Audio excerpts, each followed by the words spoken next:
Hola, muy buenas tardes. Sean ustedes muy bienvenidos a una emisión más de su programa Derecho y Humanidad, siendo las 16 horas con minutos del día 31 de agosto del 2020, último día de este mes de agosto. Estamos con ustedes para llevar una emisión más de su programa. El día de hoy nos acompañan, tiene el honor de acompañarnos dos, en este caso, la maestra Mónica Alejandra Juárez Ventral, que también estará acompañado del licenciado Miguel Ángel Andrade Olivares. Ellos el día de hoy nos van a hablar de un tema muy interesante que se llama la importancia del expediente clínico. Déjenme leerles alguna semblanza de la maestra Mónica respecto a su experiencia profesional y laboral. Bueno, la maestra Mónica Alejandra Juárez Beltrán, ella es licenciada en Derecho, ella tiene una maestría en Ciencias de la Educación, asimismo es doctorante en Derecho Civil, Docencia e Investigación Social, es sinodal y generador de retroactivos civiles. Ella es directora jurídica de la Fundación Apoya Arte, es gerente general de la empresa Arte Impreso, consultor de tesis en Derecho, Enfermería y Trabajo Social desde hace 10 años, consultor de planes y programas de estudio de licenciatura en maestría de diferentes universidades. Asimismo, tiene 20 años de experiencia docente en educación pública, privada, y 15 años en maestría y bachillerato. No cabe duda que la maestra Mónica pues, tiene una amplia experiencia, en este caso, en la cuestión de la docencia y en este tema. Gracias, maestra Mónica, por estar aquí con nosotros. Se le agradece mucho. Muy buena tarde, gracias. Asimismo, la acompaña maestrante Miguel Ángel Andrade Olivares. Él es licenciado en Enfermería y licenciado en Derecho. Él es maestrante en Derecho Penal por la Universidad del IMES, bueno, en este caso de nuestro Instituto IMES. Ha laborado en el Hospital de Infectología del Centro Médico La Raza con una antigüedad de 9 años y asimismo laboratorista clínico. Entonces, también una gran experiencia en este tema del que hoy vamos a tratar y que es de interés para toda la comunidad estudiantil de Derecho y asimismo el público en general. Bueno, pues bienvenidos, licenciado Miguel, maestra Mónica. De entrada, ¿qué nos podrían ustedes explicar, así como de una manera de inicio, esta parte del expediente clínico? ¿Hacia dónde va dirigido esta parte de lo que vamos a hablar del expediente clínico? Muy bien, tomaré el uso de la palabra para dar una breve introducción. Y la trascendencia o importancia del expediente clínico radica en que es un documento médico legal. Cuando hablo de un término médico legal, no me estoy refiriendo al doctor que utiliza un documento donde va a dejar plasmado su diagnóstico y la medicación que llevará el paciente, sino que va más allá. Estamos hablando de todo el ámbito médico. En este documento quedarán impresos los estudios, los dictámenes de especialistas, todos en materia de salud, pero también es factible que lleguen otras disciplinas que están correlacionadas. Una de ellas, trabajo social, entre otras. ¿Gustas, licenciado Miguel, complementar lo que estoy comentando? Sí, efectivamente, como menciona la maestra Mónica, el expediente clínico es un derecho humano que tiene todo aquel paciente y la Constitución, en el artículo 4, menciona que todo ser humano tiene derecho a la salud. Y entre el plan de salud, pues está importante documento, como más adelante lo vamos a explicar por cuál es su importancia y cuál es el marco legal para poder tener este documento, cómo puede beneficiar a un paciente, pero también cómo podría perjudicarlo. Muy bien, y dentro de este expediente se pueden generar muchas omisiones, se pueden generar muchas circunstancias que nos pueden llevar también a términos, a cuestiones ya legales, ¿no? Para esto, pues también hay un comité técnico que se encarga también de, pues, determinar, ¿verdad? En base a este expediente clínico, todas las necesidades o situaciones que se presten. En este caso, vamos a ver en el hospital con un paciente y que también tiene que ver esta parte jurídica, ¿no? Entonces, un expediente, pues vamos a ver lo que también lleva un orden, un método, ¿no? Un ordenamiento en cómo se lleva por cada uno de los servicios que se prestan en el sistema de salud, ¿no? En este caso. Sí, en efecto. Al respecto, tenemos en México una ley que se llama Ley Federal sobre Metrología y Normalización, de la cual emana exactamente la estandarización en la utilización de este documento médico legal. Ellos establecen la utilización de una norma oficial mexicana que autoriza a la Secretaría, en este caso la Secretaría de Salud, a emitir un documento legal con una metodología en la cual se integrará su patología, tenemos al paciente y se integrará este documento legal con todos los estudios que lleven exactamente el estudio de esa patología, específicamente hablando de un aspecto de salud. El punto es de que esta norma oficial tiene exactamente la metodología que deberá de cumplirse. En México llevamos 3 modificaciones a la norma oficial mexicana y la última data del año 2012, donde exactamente se establece la norma oficial 004 SSA de 2012, en la cual se estandariza esa metodología. Entonces, no es nada más integrar y meterle al expediente, no, tiene toda una metodología de cumplimentación este expediente, de ahí su trascendencia, ¿no? Esto en un primer momento, que más adelante iremos desarrollando otros aspectos. Así es. Maestro, licenciado Miguel, en este caso, su experiencia ya profesional, como ahorita lo comentaba la maestra Mónica, respecto a el desarrollo, de una manera, en cómo técnicamente y poder para elaborar este expediente clínico de esta especialidad, entonces será remitido a un tercer nivel. A esto lo llamamos una hoja de contrarreferencia. Sin dicha hoja de contrarreferencia, pues no se puede empezar a generar lo que llamaremos el expediente clínico. ¿En qué consiste el expediente clínico? El expediente clínico, como menciona la norma oficial 004 y también la Ley General de Salud en el artículo 51, en el bis 2, donde menciona que siempre se dejará nota y constancia de todo procedimiento que se le realice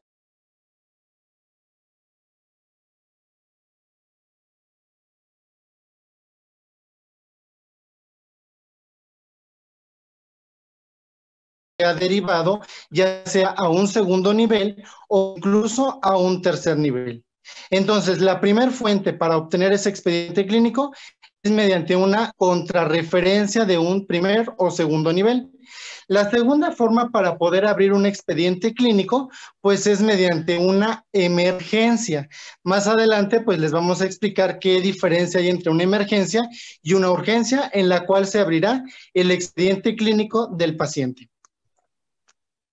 Ok, entonces, bueno, todo lleva un procedimiento, ¿no? Para precisamente el manejo del expediente clínico, porque sabemos que un expediente, pues, es como esa historia, en este caso del paciente, derivado de las circunstancias en las cuales el paciente ya sea ingresa o egresa, pues debe ser todo ese antecedente, ¿verdad? Porque a veces conocemos o llegan a dar casos que derivado de las circunstancias o el procedimiento que se llevó en este caso, con ese usuario, con ese paciente, pues a veces se generan, como decimos ahorita, esas responsabilidades de índole legal, cuando de alguna manera, pues se llegan a citar casos en donde el paciente, o a veces el familiar, hace su denuncia correspondiente a lo mejor, o en este caso también puede hasta generar, ¿no?, una queja, en este caso ante derechos humanos o ante el Ministerio Público, ¿no?, derivado de ciertas circunstancias que se hayan presentado. Entonces, a veces la misma autoridad solicita este mismo expediente clínico, ¿no? Porque es lo primero a lo que va. La misma autoridad, a ver, vámonos con el expediente. Y tan importante es, como dicen ustedes, todo este ordenamiento metodológico que se da, y yo lo veo así, ¿no? Como esta parte de la anotaciones dentro de las, ¿cómo lo podemos llamar ahí? Hojas sociales o médicas, notas sociales o médicas que se deben llevar a cabo, ¿verdad? En este caso. Pero, ¿qué más constituye este expediente clínico? ¿Qué más podríamos saber que puede generar mayor impacto, o hasta dónde llega esta importancia de saber constituir metodológicamente y el manejo de este expediente, y también salvaguardar este expediente, ¿no? Porque, híjole, es muy interesante. A veces vemos que se llegan a perder los expedientes, híjole, y esa es una gran responsabilidad en este caso, ¿no? En este caso, maestra. Muy bien, aquí sería importante recalcar que la norma oficial número 004 que hemos constantemente mencionado, ya multicitada, es importante manifestar que es de orden obligatorio para sector público, privado y social. Cuando me refiero al sector público, pues ya tenemos, por ejemplo, al Seguro Social, al ISSSTE, el ICEMIN, el ISFAM, algunas instituciones de orden público. Privado, pues por mencionar algunos hospitales particulares, no sé si puedo decirlo, pero algunos particulares. Y en el caso de las fundaciones o asociaciones civiles, también están obligadas. Uno de ellos es FUCAM. Su servidora en la fundación tenemos un convenio con FUCAM que ayuda o canaliza a las mujeres que presentan, y también caballeros que presentan principios de cáncer. Entonces, FUCAM está obligado a llevar el expediente clínico de los pacientes que acudan con él. Un dato importante que usted menciona es cuál es la importancia del expediente clínico. Pues es de orden penal, porque estoy obligada conforme a norma, si soy un ámbito médico, a llevar el expediente de ese paciente. Algo que me reviste vital importancia o duda o cuestionamiento es que hay algunas fundaciones que no llevan expedientes, solamente llevan notas. Y lejos de la nota, únicamente una receta médica. Voy a omitir la fundación, pero ayuda muchísimo. El único punto es que el único registro que lleva es una nota médica. O sea, de hecho no es nota médica, es la receta médica donde te está dando el medicamento, pero yo no veo archivado exactamente ese expediente. Y ahí tendríamos una circunstancia. Voy a poner un supuesto.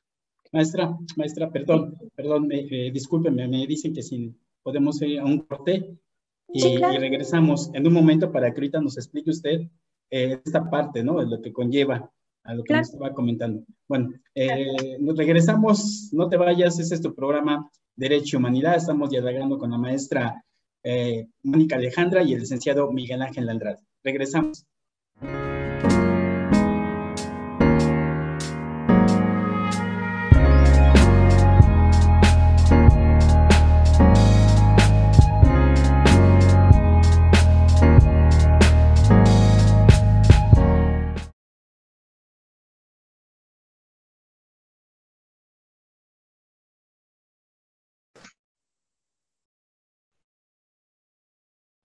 Estamos de regreso nuevamente a tu programa Derecho y Humanidad.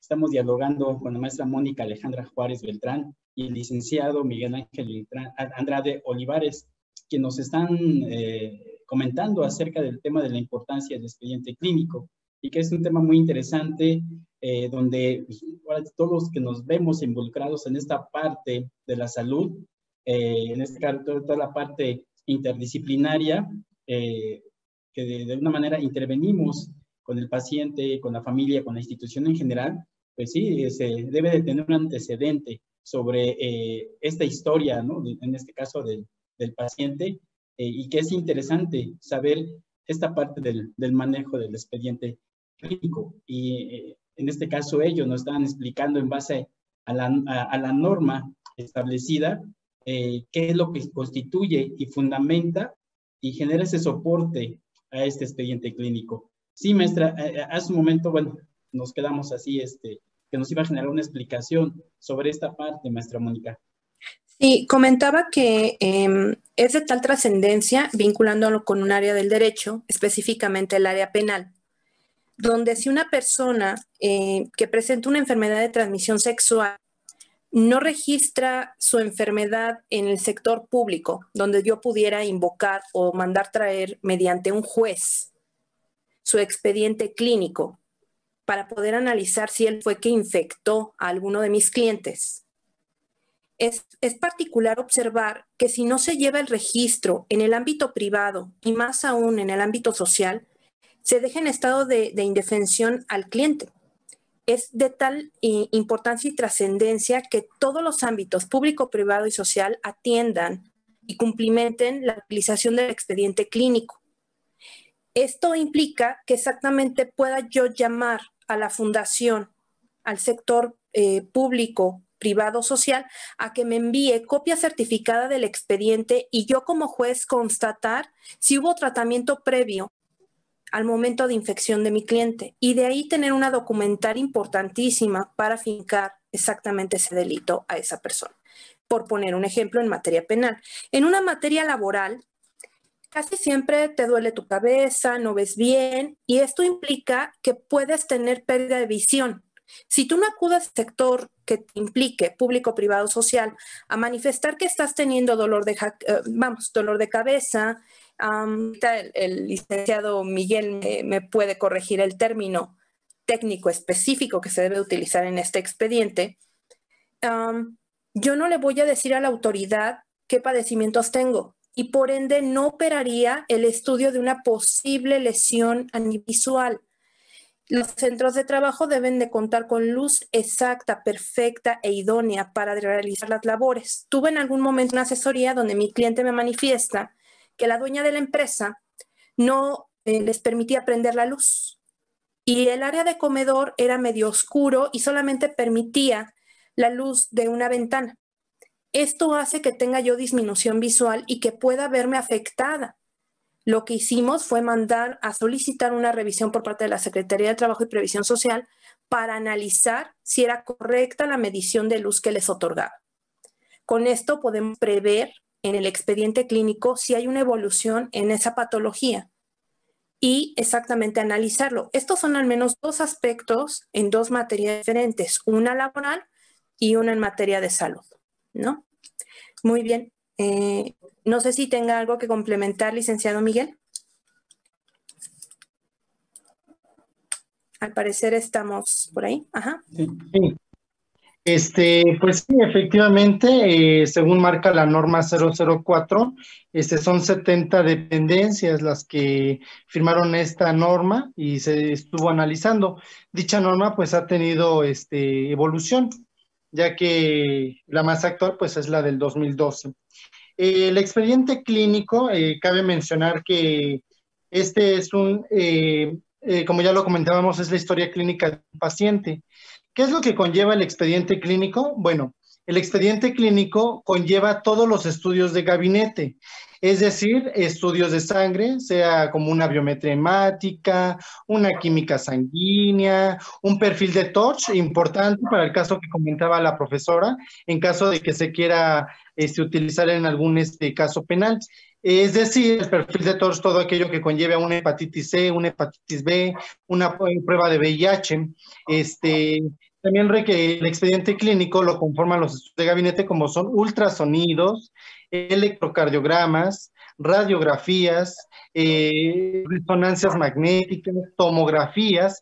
Todo eso se tiene que almacenar durante un periodo, como lo marca la norma oficial, que debe de ser un periodo de 5 años a partir del último especialista que toma el caso del paciente.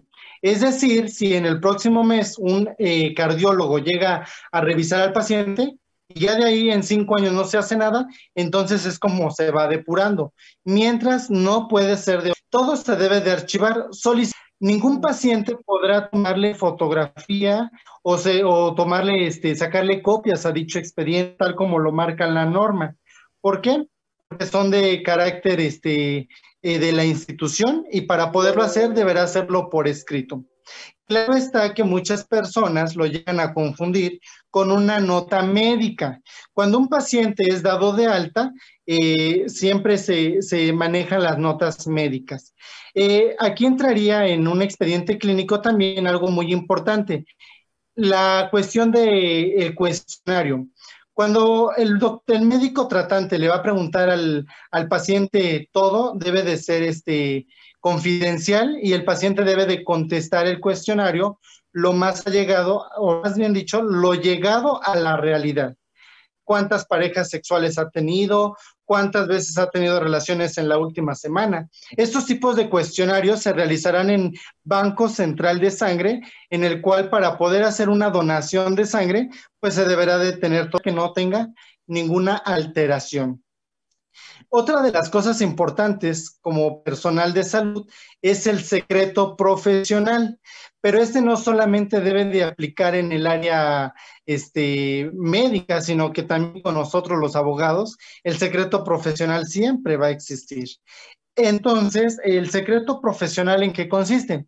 Que todo aquello que el paciente nos llegue a decir de manera confidencial, pues solamente queda entre el médico tratante, el expediente clínico y el paciente.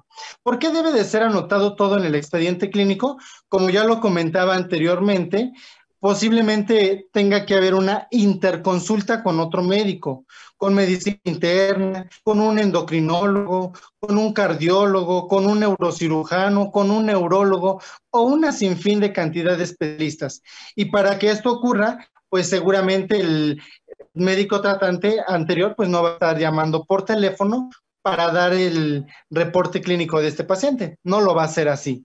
Entonces, ¿cómo se va a basar el nuevo tratante? Con el expediente clínico, ya donde se vaya a revisar al paciente. Es decir, sus laboratorios revelaron que tenía una anemia, tenía una baja hemoglobina, es decir, su concentrado eritrocitario era bajo, lo cual requería una transfusión sanguínea. Al momento de hacer la transfusión sanguínea, ocurrió algo. El expediente clínico también es importante ingresar las hojas de enfermería, donde vamos a anotar todo lo que se le hace al paciente. Si se le pasa un medicamento, si se le dejó de pasar, presión arterial, temperatura, entre otras cosas. ¿Cómo identificar todo esto? El personal de enfermería pues maneja 3 colores, el color rojo, color verde y color azul. Muchos dirán que para qué se utilizan, pues esto es en cambios de turno. Pero bueno, volviendo al caso de este paciente, el paciente fue transfundido y por error no anotaron el nombre y el código del producto de sangre que se le pasó. A los cuantos meses, la madre hizo una denuncia en contra del instituto porque ahora resultó que el hijo estaba infectado por VIH. Entonces, el comité ético del Hospital del Centro Médico La Raza pudo entrar en acción y ahora de esta manera poder hacer una investigación de todo el expediente clínico si se le había hecho previamente algún estudio que corroborara que el paciente ya contraía la infección por el VIH. No lo pudo demostrar. Posteriormente se fueron a bitácoras del banco de sangre para que ellos pudieran demostrar que esa sangre no estaba contaminada. ¿Qué fue lo que ocurrió? Que no estaba el registro, el expediente clínico no estaba llenado correctamente. Algo importante que podemos notar también en el expediente clínico, que lo marca la norma, que la Secretaría de Salud también, la Ley General de Salud, mediante la Secretaría de Salud, lo establece, el expediente clínico no puede tener una rayadura, una enmendadura, ni mucho menos tener corrector, porque son documentos oficiales. En caso de tener algo así, pues efectivamente pues se perdería el caso de parte de la institución y la víctima, en este caso el paciente, pues ganaría. ¿Qué ocurrió con este niño? Pues la Suprema Corte de Justicia de la Nación dijo la recomendación por la CNDH, Comisión Nacional de Derechos Humanos también, que se llegó al acuerdo que la reparación del daño era por 25 millones de pesos, lo cual el instituto pues lo tuvo que hacer de esta manera por no acreditar que el expediente clínico estaba de una manera concreta. Muy bien, licenciado. Qué importante, ¿no? Qué interesante es esta parte, o sea, el impacto que puede generar el no tener un seguimiento precisamente en ese expediente clínico, el no generar, como dice, las observaciones, anotaciones correspondientes de todo lo que se genera, en este caso, a la atención al paciente, y que después pues, puede tener puede repercutir, ¿no? Más adelante su salud, y eso es cuando se viene esta parte, ¿no? De los problemas legales, ya sea con el instituto o directamente a veces con los mismos médicos, ¿no? O el mismo asistente de salud que está interviniendo en ese expediente clínico. Qué interesante. Vamos a un corte y regresamos para darle continuidad a este tema.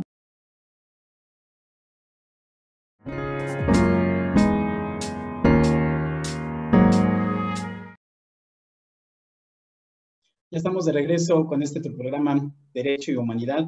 Estamos dialogando con la maestra Mónica Alejandra y asimismo con el licenciado Miguel Ángel Andrade, quienes nos están hablando precisamente sobre la importancia del expediente clínico.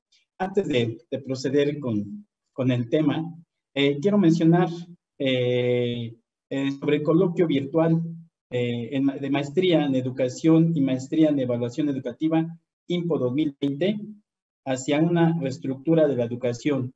Este coloquio se va a llevar a cabo el viernes 11 de septiembre del año 2020 de 14 a 17:30 horas. Para mayores informes puedes consultar las páginas de Info y de Facebook para poder tener mayor información. Asimismo, tenemos un tributo y humanización del aula virtual por el Día de la Psicopedagogía.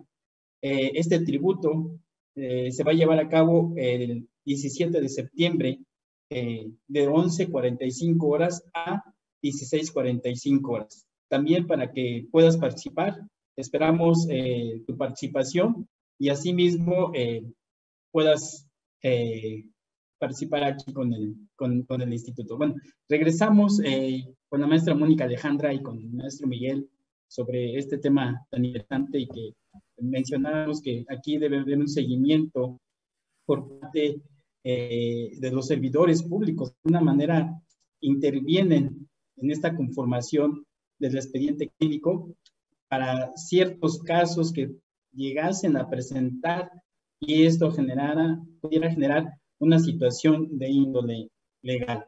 Adelante, maestra. Sí, es bien importante y hace unos momentos verificamos la importancia y trascendencia del expediente clínico. El principal es saber y reconocer que es un documento médico legal. Eso es importantísimo. Segundo punto, que el único que puede acceder a él ni siquiera serían los padres, en el caso de un menor de edad, de un adulto mayor, sino es el propio paciente. Cuando se tiene tutor, entonces, en el caso de un menor, sí lo acceden los padres, pero en el caso, por poner un ejemplo, de un adolescente, y si ya tiene el tratamiento para atender su aspecto sexual, su vida sexual, entonces no pueden acceder los padres a pedir qué tratamiento o método anticonceptivo accede. Esto es importante porque también tienen los adolescentes derechos sexuales y por lo tanto no pueden propagarlo a los padres o tutores. El aspecto aquí es solamente pedirlo mediante el juez familiar. El juez familiar sería, o el juez penal en su momento, serían las autoridades a las cuales se les puede pedir, soliciten la copia certificada del expediente para poder verificar alguna variable que se esté trabajando. En el supuesto del expediente clínico, es un método importantísimo. Tan es así, y hago referencia a lo último que nos estaba comentando antes de tener el uso de la palabra, era en el Hospital Juárez, hacia 1994, se instituyó una comisión de auditoría para verificar el llenado correcto, completo y perfecto de ese expediente clínico y poder verificar exactamente que no hubiera posibles demandas, porque precisamente para eso se hace, para evitarle a las instituciones también tener posibles demandas. Y es importantísimo reconocer que también permite investigación en términos de estadística. ¿Cuántos niños han nacido en este hospital de tal tiempo a tal tiempo? Está sirviendo el método anticonceptivo y muchos otros más tratamientos que se pudieran estar aplicando en materia de salud. También lo es en materia de docencia. ¿Cómo acceder a la atención del paciente? Si se está llevando correctamente, si no se está llevando, esto sería importantísimo. Y también es por demás mencionar que no solamente los jueces pudieran sancionar su incumplimiento. Tenemos una instancia en México llamada CONAMED, Comisión Nacional de Arbitraje Médico, ante el cual es factible, no quiere decir que sea siempre, pero es factible minimizar el impacto por una omisión que pudiera haberse llevado o por una acción dolosa, etcétera, culposa en términos médicos, que se haya registrado. Y hoy día CONAMED lleva los registros exactamente de las quejas que se han interpuesto ante él y que tienen que ver con el expediente clínico. ¿Algún otro punto, licenciado Miguel, que quiera complementarme? Sí, en cuanto al expediente clínico, también es importante mencionar que la norma maneja lo que vienen siendo las cartas de consentimiento informado. ¿En qué consiste una carta de consentimiento informado? A pie de la letra menciona así: son documentos escritos signados por el paciente o su representante legal, familiar más cercano en vínculo, mediante los cuales se acepta o no un procedimiento médico o quirúrgico con fines diagnósticos, terapéuticos, rehabilitatorios, paliativos o de investigación. Es decir, la carta de consentimiento, vamos a poner otro ejemplo. Directrices médicas para la negativa a una transfusión de sangre por cuestiones de conciencia, o sea, por cuestiones religiosas. Hablábamos que una cosa es una urgencia y otra cosa es una emergencia. Una urgencia es todo aquello que requiere atención médica, pero no está en riesgo inmediato tu vida. Y una emergencia es todo aquello cuando tu vida está en riesgo. Cuando las notas en el expediente deberán expresarse con el lenguaje técnico médico. Es decir, tengo dolor de cabeza. Dolor de cabeza en el lenguaje médico sería cefalea. Si tengo un comezón sería púrito. Si fuera un dolor de pecho sería precordalgia. Agruras, pirosis. Dolor de garganta, odinofagia. Salida de moco transparente, rinorrea. No hace mucho sonaba el caso de un paciente, voy a poner otro ejemplo, un paciente que acude a hospitalización por una interconsulta con un gastroenterólogo. El gastro pues lo diagnostica como con sangrado de tubo digestivo alto. Pero lo que marca la norma, que es importante, porque es un derecho humano, dice que no se deben de abreviar los diagnósticos. Entonces, pero enfermería o el personal médico, pues se les da mucho por empezar a abreviar. Si llegara a abreviar este diagnóstico, sangrado de tubo digestivo alto, serían las siglas STDA. Y en esa sala, el paciente no está solo. Hay más pacientes hospitalizados y llegan a leer y dicen, ¿ya viste qué dice ahí? Dice SIDA. Y empieza la discriminación. ¿Por qué? Porque las siglas están a la abreviatura que dice que el diagnóstico tiene que ser puesto en el expediente clínico y no a pie de cabecera de la camilla donde va a estar el paciente. ¿Por qué? Porque la discriminación llegó a ser en caso de este paciente y lo ven feo y tratan de no acercarse, cuando realmente no se puede transmitir una enfermedad de transmisión sexual de esta manera. Pero la gente que no conoce, que no sabe, pues llega a discriminar. Y entonces se pierde ese derecho humano de la persona, se pierde la dignidad. Por eso el norma oficial mexicana 004, gracias también a la recomendación por la Secretaría de Salud, ya está estipulado que los diagnósticos no se pongan a pie de cabecera, sino que se manejen en el expediente clínico. Y así te tardes más, no tendrán que ir abreviados, tendrá que ser por nombre completo del diagnóstico, y esto es la manera del lenguaje técnico médico. Así es. Como dice usted, licenciado, esta es parte de los derechos que tiene el paciente.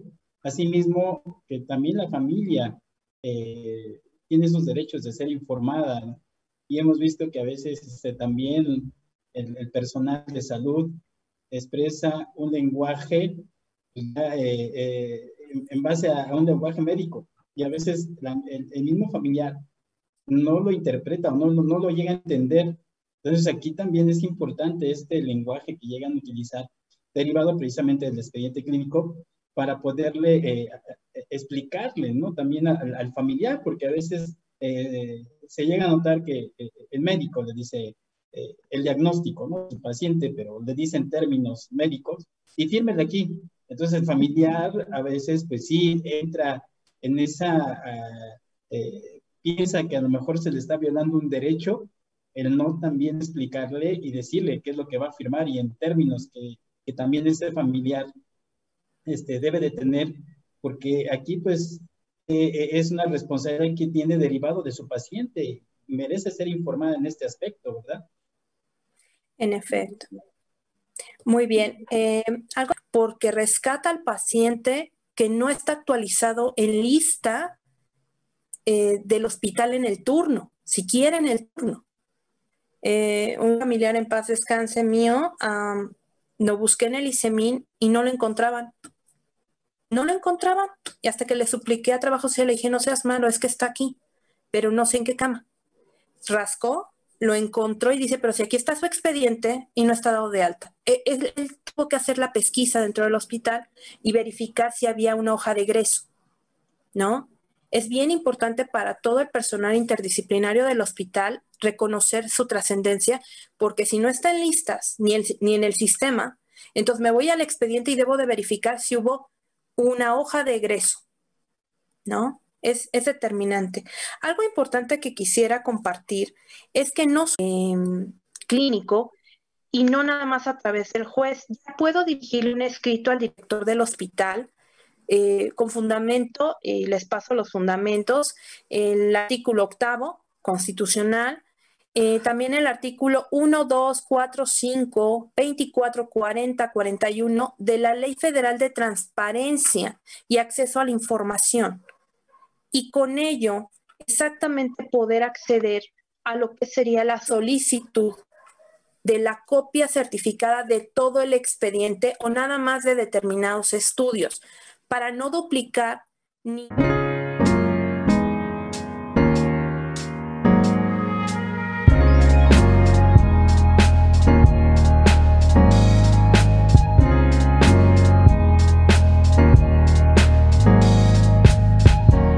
Sí, decía Miguel, esta parte del expediente clínico electrónico. Sí, efectivamente, ya se llevan unos años trabajando sobre este nuevo sistema y es muy interesante y la verdad es fascinante porque podemos ver el ejemplo que usted ponía, ¿no? Yo mejor salgo de vacaciones y por allá llego a tener algún accidente y puedo pedir, solicitar vía electrónica precisamente que ese expediente se pueda enviar al instituto o al área médica correspondiente y así facilitar un poco más sobre el seguimiento o en este caso el estado de salud que tenía el paciente, ¿no? Porque hay a veces llega que no sabemos ni qué es lo que estaba tomando el paciente o qué le habían diagnosticado al paciente y necesitamos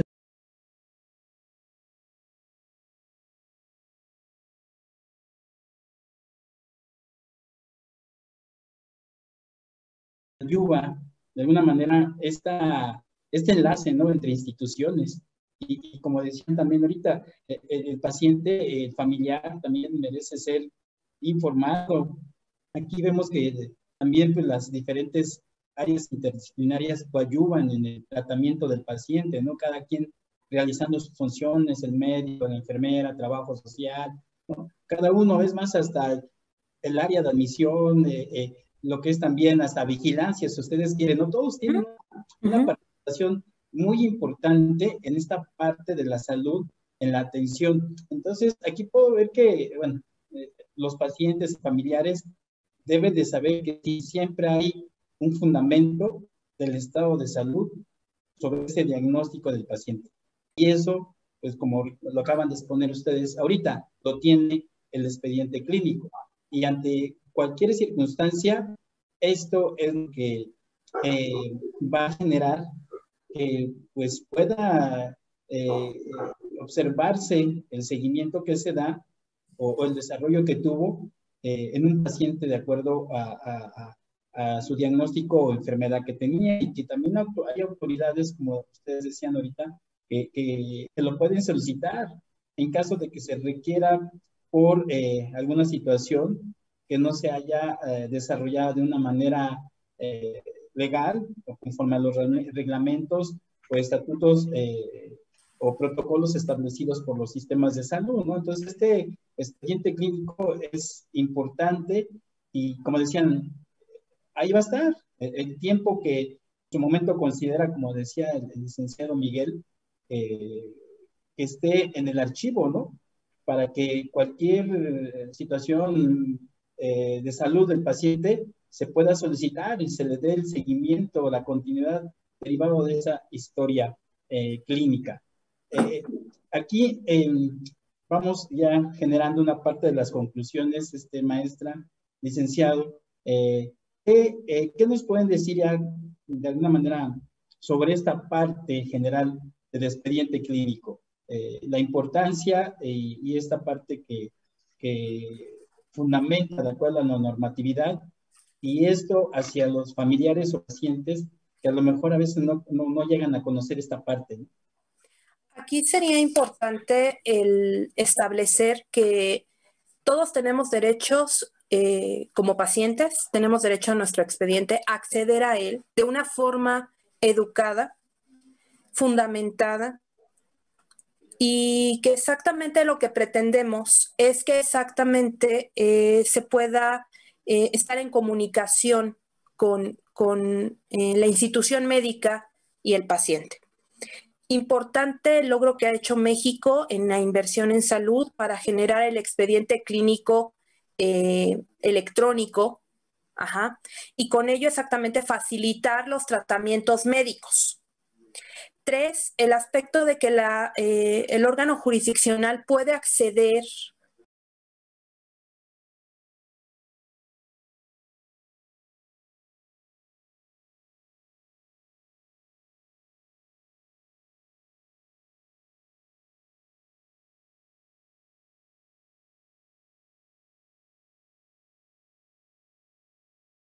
expediente, la titularidad del expediente es de la institución, pero yo como paciente tengo el derecho a acceder y ceder los derechos de investigación sobre ese expediente. Puedo tener esa situación. Licenciado Miguel, ¿podrías verificarlo? ¿Complementar? Sí, efectivamente, los derechos de todos los pacientes, todos los seres humanos, todos los que respiramos y tenemos vida, los derechos importantes y fundamentales para esta norma son que la atención médica debe de ser adecuada y oportuna, que la información debe de ser precisa, oportuna, veraz sobre el diagnóstico, pronóstico y tratamiento. Es decir, debe de haber se debe de traducir del lenguaje médico a un lenguaje al cual el paciente pueda, el familiar y el paciente puedan entenderlo, puesto que ellos de esta manera podrán saber cuál es el tratamiento que deben de tomar, y también la confidencialidad. Esto es muy importante dentro de un expediente clínico. Sin embargo, para que el expediente clínico tenga esa validez y que nos hace falta mencionar, toda nota, turno, matutino, vespertino, nocturno, el día y el tiempo que esté el paciente, así sea un libro entero, debe de estar firmado por el médico responsable. Si no tiene una firma y su rúbrica, entonces no tendrá esa validez de legalidad ante el expediente clínico y se tendría información perdida. En este caso, pues no tendría una defensa el médico tratante o incluso la misma institución, puesto que todos los médicos tratantes saben que esto debe de ser parte de la legalidad de este expediente clínico, el que tenga que llevar el nombre, la hora en que se le atendió al paciente, el día que ingresó, el día que egresó y cómo se fue el paciente. Muy bien, pues qué interesante, ¿no? Ahí está ya la información que todo familiar y todo paciente debe de tener respecto a dónde queda sentado esos antecedentes de salud que él llega a tener desde que él ingresa. Y está ahí, en el expediente clínico. Tan importante es el derecho que tiene el paciente y el familiar sobre ese expediente y de ser informado, como también la obligación, en este caso, de las servidores públicos de salud, en caso del médico, la enfermera, trabajo social, los que coadyuvan, intervienen, de generar precisamente esas anotaciones correspondientes en base al seguimiento o diagnóstico que presenta un paciente. Eso ayudaría mucho para poder evitar y llegar, en este caso, como mencionaba ahorita la maestra y el licenciado, algún procedimiento legal o algún otro procedimiento que se pueda haber involucrado el personal de salud y se genere otras circunstancias y se lleguen a otras instituciones. Esto, pues lo que no es lo que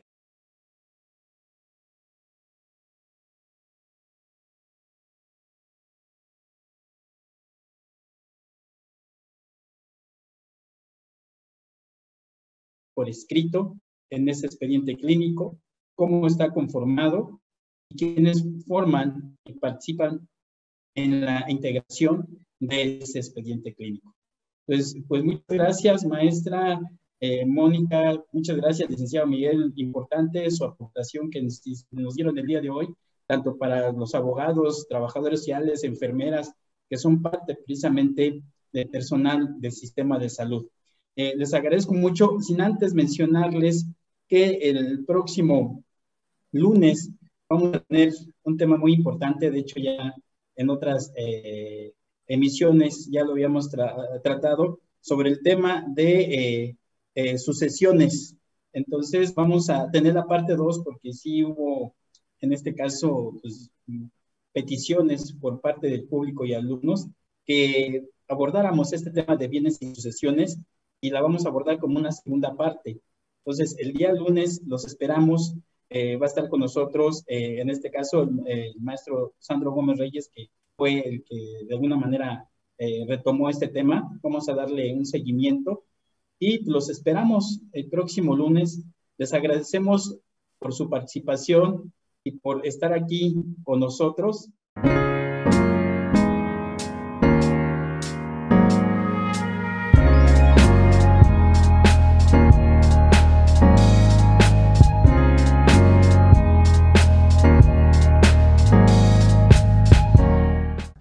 Si te gusta el contenido, dale like al video. Suscríbete y activa las notificaciones presionando la campana.